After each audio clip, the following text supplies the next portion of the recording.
imagine mo, ganito pala kalaki yung kalsada.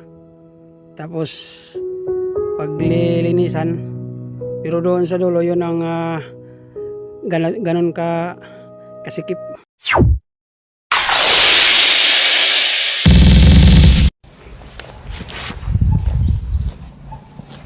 Yan, magandang araw mga ka-Voyagers. Kaninang umaga dito tayo doon sa likod.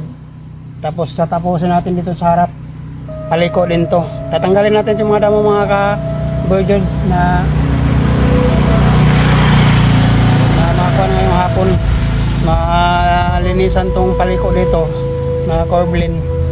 Tatanggalin natin. Kung napamansin nyo mga ka-Voyagers, malaki yung damo at saka lupa pag ganun sa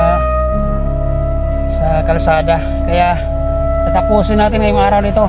Kain ng uba ngayon ng hapon, tatapusin natin to.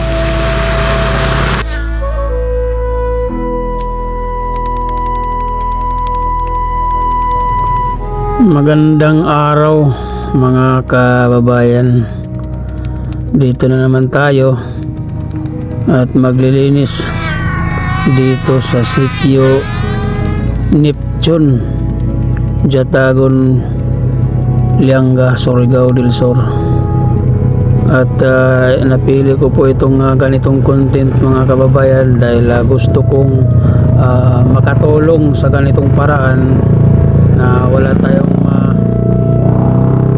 may labas na pera dahil hindi naman tayo mayaman. Kaya napapansin natin dito na halos yung kalsada pasikip na siya dahil sa mga damo na nakikita natin dito. Kaya kung napapansin natin din yung mga sasakyan na parang nahirapan sila dahil itong kalsada na ito ay paliko na kailangan talaga tanggalin. Bilang isang clean influencer at ang lugar na ito mga kababayan ay malayo po ito sa amin. Nadaanan lang natin at binalikan natin. Kaya dito sa lugar na ito po ang aking maitutulong sa inyo. Sana magustuhan ninyo ang aking community service. Volunteer lang po ito mga kababayan. At ang sa akin lang po ay pa-like and share and subscribe sa aking YouTube channel para makita ng iba at gagayahin tayo para dumating ang panahon na wala na tayong makikita ng mga ganitong kalsada. Kung nagugustuhan niyo mga kababayan yung aking ginagawa sa aking community service sa bayan, pa-like and share po at subscribe sa aking YouTube channel. Sige mga kababayan, samahan niyo po ako tapusin itong video na ito hanggang makikita niyo yung resulta kung paano lumuwag yung kalsada. Salamat po and God bless you po sa ating lahat.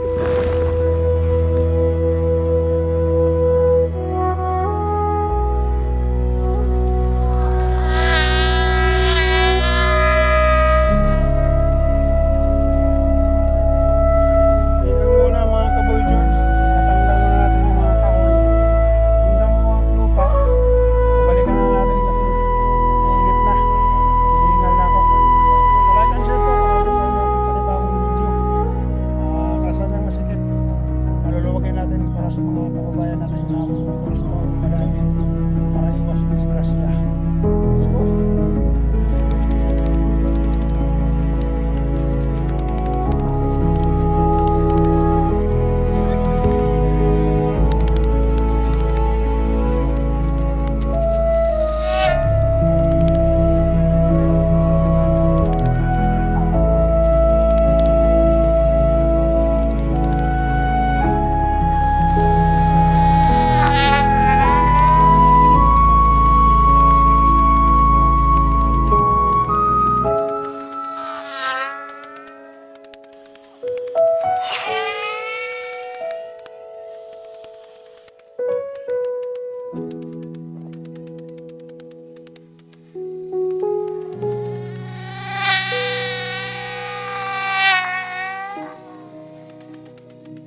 Dito to sa kabila mga ka-Voyagers, yung sa kabila. Hindi muna natin itutuloy sa sunod kapag may time tayo doon kasi ganitong oras at saka hapon mainit dyan. Kaya hanap tayo ng ibang spot na pwede natin na tatabasin. Dahil kaya tatabasin pa rin yan pero pag medyo makulimlim ang panahon. Sa kabila. Imagine mo, ganito pala kalaki yung kalsada. Tapos paglilinisan, pero doon sa dulo yun ang ganon kasikip ang kalsada na yun sa hindi pa tinatanggal yung mga damo. Pero dito kita nyo naman ang laki pala, ang laki makinabang kapag ganito kaluwag yung kalsada. Ay habang andito pa tayo, medyo malayo kasi ito sa amin kaya di ko masyadong mapuntahan, pero tuloy-tuloy lang natin. Ito po ay sakop na po ito ng Neptune, Jatagon, Barangay Jatagon, Bali Sitio itong Neptune. Kaya napuntahan natin to, na bigyan natin ng community service ng kalsadang masikip, paluwagin natin.